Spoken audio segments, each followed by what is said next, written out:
Dando prosseguimento ao estudo de fundamentos sociais e se preparando para a AV1, vamos falar sobre diversidade cultural, globalização e multiculturalismo.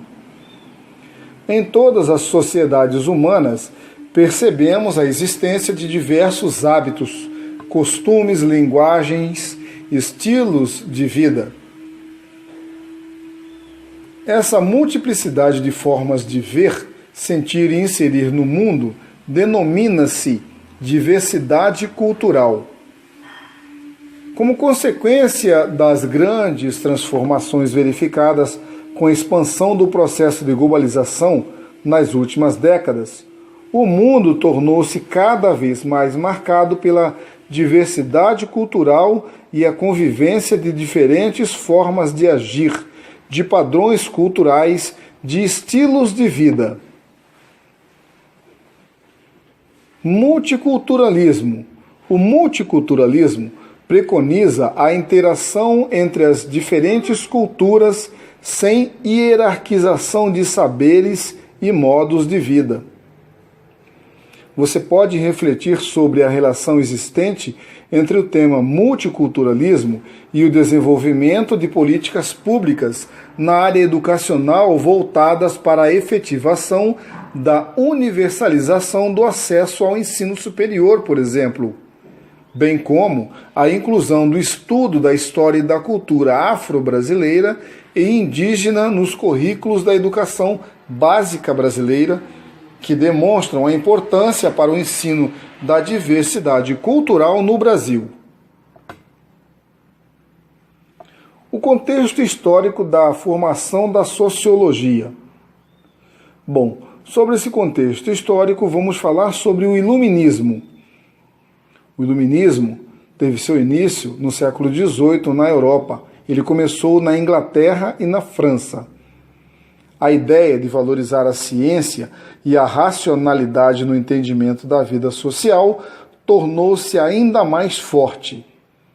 O combate ao Estado absoluto ou o absolutismo, que começou a surgir na Europa ainda no final da Idade Média, no século XV, em que o rei concentrava todo o poder em suas mãos e governava, sendo considerado um representante divino na terra, uma voz de Deus, a qual até a Igreja, não raramente, se sujeitava. A influência do Iluminismo para o surgimento da sociologia pode ser a partir das teorias sobre a sociedade que surgiram no período iluminista, contribuindo para a ideia da existência de uma ciência que pudesse ajudar a interpretar os movimentos da própria sociedade. Vamos falar agora sobre Revolução Francesa e Revolução Industrial. A influência da Revolução Francesa na França de 1789 e da Revolução Industrial na Inglaterra de 1780 a 1860 veio para o surgimento da sociologia, guardando relação com a mesma ideia já apontada em relação ao Iluminismo, ou seja, a importância da existência de uma ciência que pudesse ajudar a interpretar os movimentos da própria sociedade. Tais acontecimentos históricos resultaram em grandes mudanças na vida das pessoas, com grande impacto social por conta do processo de industrialização e urbanização da sociedade capitalista que ali se implantava. Interpretar cientificamente tais mudanças sociais era o desafio que se apresentava.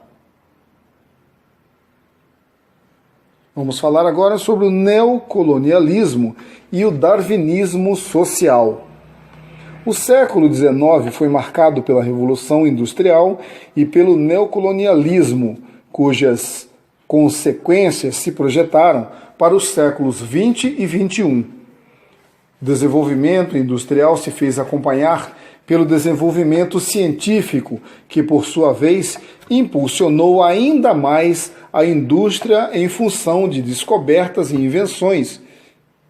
Nos centros urbanos europeus, respirava-se o desenvolvimento e acreditava-se que a tecnologia e a máquina resolveriam todos os problemas do homem. A indústria cresceu e, com esse crescimento, vieram as crises de produção, porque a superprodução não era acompanhada pelo consumo. A solução para a crise de consumo foi encontrada no neocolonialismo ou imperialismo do século XIX.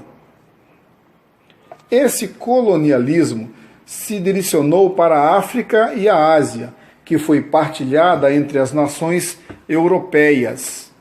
A América escapou desse colonialismo porque se tornara independente um pouco antes.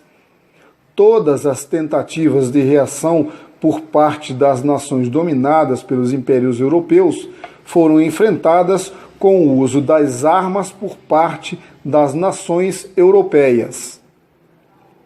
Foi nesse cenário de expansão imperialista que surgem inéditas tentativas de explicação da realidade social. A primeira delas, como vemos a seguir, foi o que chamamos de darwinismo social.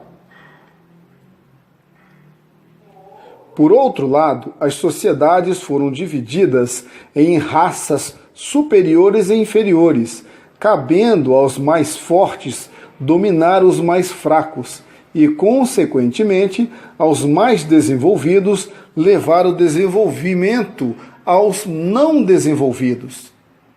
A civilização deveria ser levada a todos os homens. É claro que o darwinismo social serviu para justificar a ação imperialista das nações europeias. Foi nesse cenário de constantes conflitos sociais, políticos, econômicos e religiosos, um cenário marcado pela industrialização e pelo cientificismo, que nasceu a sociologia. Vamos falar um pouco agora sobre o positivismo de Auguste Comte. O pensador francês Auguste Comte sistematizou a primeira corrente teórica do pensamento sociológico, o positivismo. Essa corrente teórica foi a primeira a definir precisamente o objeto, a estabelecer conceitos e uma metodologia de investigação. Além disso, o positivismo, ao definir a especificidade do estudo científico da sociedade, conseguiu distinguir-se de outras ciências, estabelecendo um espaço próprio à ciência da sociedade. Auguste Comte acreditava que sua principal contribuição foi a teoria de que a humanidade passou a ter 3 estágios de evolução histórica e cultural e de desenvolvimento intelectual, a que chamou de Lei dos 3 Estados. Para ele, as ideias conduzem e transformam o mundo, e é a evolução da inteligência que comanda o desenrolar da história. Retornando ao raciocínio, para Auguste Comte, as ideias conduzem e transformam o mundo, e é a evolução da inteligência humana que comanda o desenrolar da história. Bom, vamos parar por aqui com esse nosso resumo e depois voltamos.